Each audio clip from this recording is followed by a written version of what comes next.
Very often on social media, I receive questions that are a little bit vague, that are not really clear and concise about what the individual is stressed about, but they're dealing with stress and they're wanting some insight on how to resolve their stress.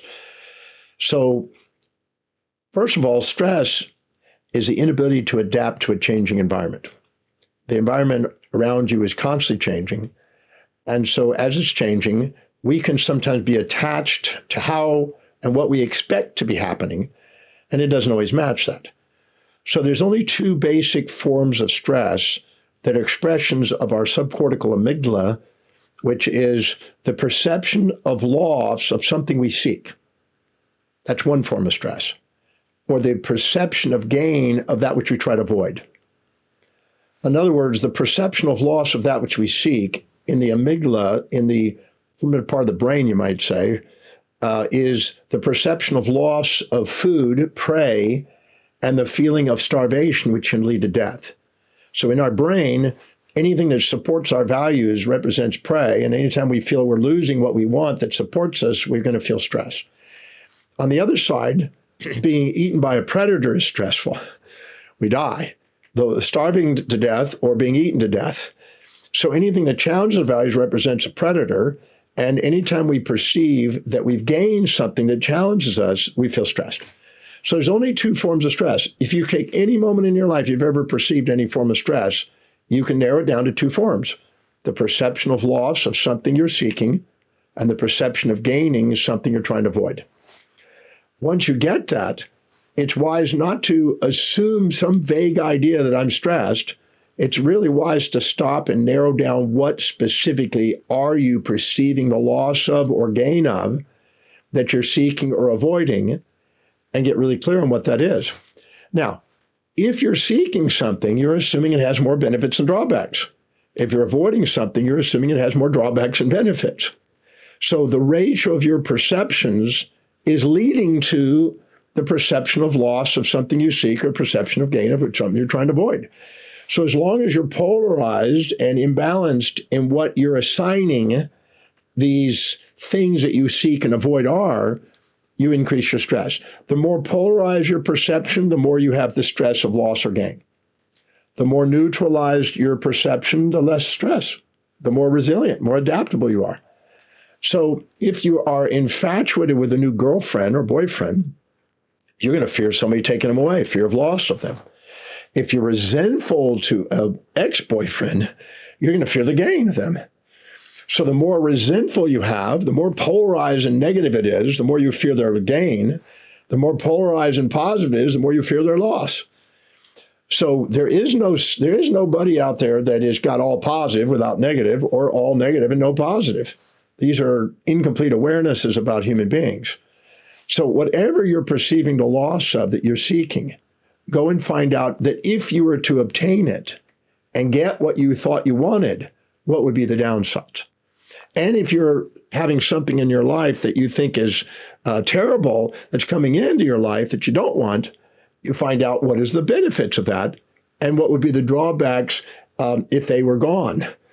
And you're trying to rebalance out the ratios of the perceptions, because if you don't take the time to do it, the more polarized they are, the more stress you're going to have.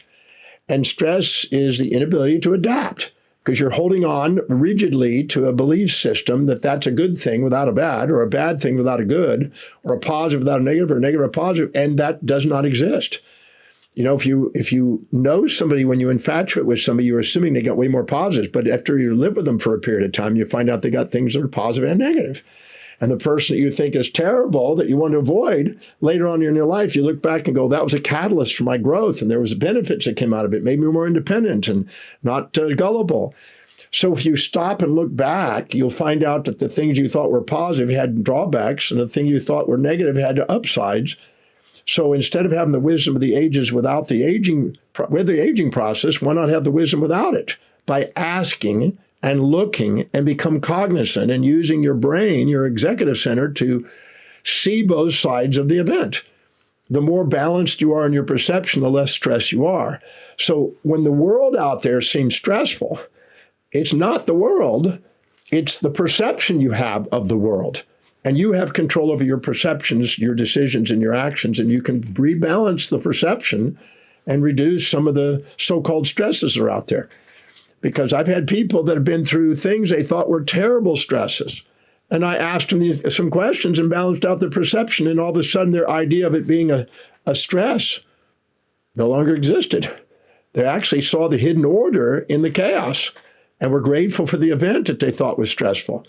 And they realized that they were attached. As the Buddha says, the attachments are anything that you see with more positive or negative, anything that's polarized. The more polarized you are, the more stressed your life is, and the more dramatic, and the more you're functioning from your amygdala, and you're basically in survival mode. So I just want to take the time to know that if you take the time to ask the question and balance out the perception of what you thought was the thing you were seeking, what's the downside if you get it, and what's the drawback if you don't, and neutralize that a bit, you're less stressed. And if you think you're gaining something you don't want, what's the benefit of gaining it? What would be the drawback of not having it? And balance it out. The answers are there. You just haven't taken the time to look. If you balance out the equation, the world around you doesn't run you. You get to run you. And therefore, you're not a victim of history. You're a master of your destiny. So stress is something you have the capacity to transform your perceptions of. And you have that power. Take the time to do that. Otherwise, you're just going to run your narrative and you run your story and become victim of history, not a master of destiny. If you do, you'll realize that the things around you are not really the stresses. It's how you perceive them and what you expect from them. So take the time to balance out your equation. I teach that in my Breakthrough Experience program for people around the world. And I teach them the Demartini method, which is a series of questions to help people see both sides of an event. So there's less stress and more resilience, adaptability, and more authenticity.